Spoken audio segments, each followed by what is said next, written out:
আমাদের আজকের গল্প মুক্তি চাই। বাংলাদেশের প্রত্যন্ত অঞ্চলের একটি গ্রাম রসুলপুর। আধুনিকের ছোঁয়া না পড়লেও কিছু মানুষ আধুনিক মানসিকতায় গ্রামের চিত্র মানুষের জীবনযাপনের উন্নতির পথে এগিয়ে নিলেও এই পথে পাড়ি দেওয়ার জন্য কম বাধা গ্রামের মানুষ ভোগ করেনি। গ্রামের মেম্বারের হাতে চাবিকাঠি। বিয়ে করেছেন গ্রামের নিম্নবিত্ত পরিবারের 16 বছরের কিশোরী। রফিক: মেম্বার সাহেব, খবর আছে, আমাদের ভাবি এসএসসি পাশ করেছে। মেম্বার সাহেব: তাতে তোমার এত খুশি লাগে কেন? আমার দুঃসময় দেখলে তোমার মজা পাও। রফিক: আপনার জন্য এই খবর। সবাই বলে মেম্বারের বউ পাশ দিয়েছে। মেম্বার সাহেব: আমার নাম লিখতে কলম ভেঙে যায়, সেখানে বউ কলেজে পড়লে আমার লাভ কি? এরপর সে বলবে আমি মেম্বার হব। রফিক মেম্বারের সাথে কথা বাড়ালো না। কদিন পরেই ভর্তি শুরু হবে। মেম্বার কিছুতেই লাইলিকে কলেজে ভর্তি করবে না। লাইলি: আমি ডিপ্লোমাতে ভর্তি হতে চাই। মেম্বার সাহেব: লেখাপড়া বন্ধ। আমার কি টাকার অভাব? ঘরে সবার সেবা করবে। লাইলি: আমি নির্যাতন থেকে মুক্তি চাই। মিথ্যা বলে আমাকে বিয়ে করে সব আমার ঘাড়ে তুলে দেওয়া হয়েছে। আমি লেখাপড়া করে উপার্জন করব।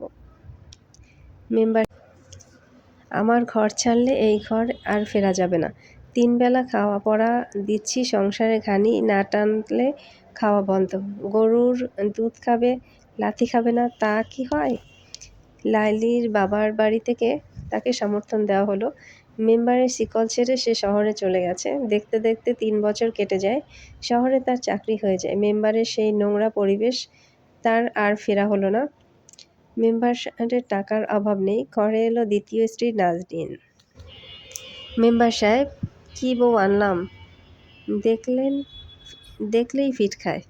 আমার কথা সারাদিন খাটবে, রাতে আমাকে খুশি করবে। বাচ্চা কাচ্চা লাগবে, তাকে কিছু বললেই কান্নাকাটি শুরু করে দেয়। রফিক: অবস্থা যা দেখছি আপনার জন্য তৃতীয় স্ত্রী খুঁজতে হবে। মেম্বার সাহেব: তাই খুঁজো। 20 বছরের এই ছুরি। এরকম পরিস্থিতিতে গ্রামের সমাজসেবার একটি স্বেচ্ছাসেবক দল এসছে। তাদের উদ্দেশ্য বেকার নারী পুরুষদের ট্রেনিং দিয়ে স্বাবলম্বী করা। মেম্বার সাহেবের দৃষ্টি লুকিয়ে নাজনীন সেলাই প্রশিক্ষণ নিয়ে ঘরে বসে ব্যবসা শুরু করে।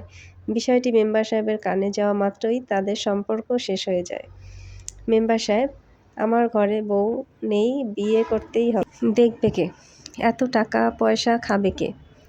গরিব ঘর থেকে বউ এনেছি, তার লেখাপড়া করে চাকরি করলে আমার লাভ কি? লেখাপড়া চাকরি সব বাদ, আয়েশা সংসার করবে। রফিক: মেম্বার সাহেব আপনি গ্রামের মাথা, আপনি যা বলবেন তাই হবে। মাত্র 2 বছরের সংসার, আয়েশার কোলে শিশু সন্তান নিয়ে কোনোভাবেই মেম্বারের নির্যাতন মেনে নিতে সে পারছে না। তাই আজ সাহস করে ঘর ছেড়ে বের হলো। বাসে উঠেই মনে হলো কোনোভাবেই বাচ্চা রেখে যেতে পারবে না। কাঁদতে কাঁদতে ফিরে এলো গ্রামের বাড়ি। আয়েশা: আমার বাচ্চা দিয়ে দিন, আমি বাচ্চা নিয়ে যাব। মেম্বার সাহেব: তোর মেয়ে আমি রাখবো না। ছেলে হলে কথা ছিল, মেয়ে দিয়ে কি করে? ভরণ পোষণ করে বিয়ে দেওয়ার খরচ থেকে বাঁচি। আয়েশা কথা না বাড়িয়ে কন্যা সন্তানকে কোলে নিয়ে বাসে উঠে ঢাকা চলে যায়। বাবার বাড়ি গিয়ে ঝামেলা বাড়াতে সে চায় না। তার সহপাঠী গার্মেন্টস কর্মী, তার সহযোগিতায় গার্মেন্টসে চাকরি হলো।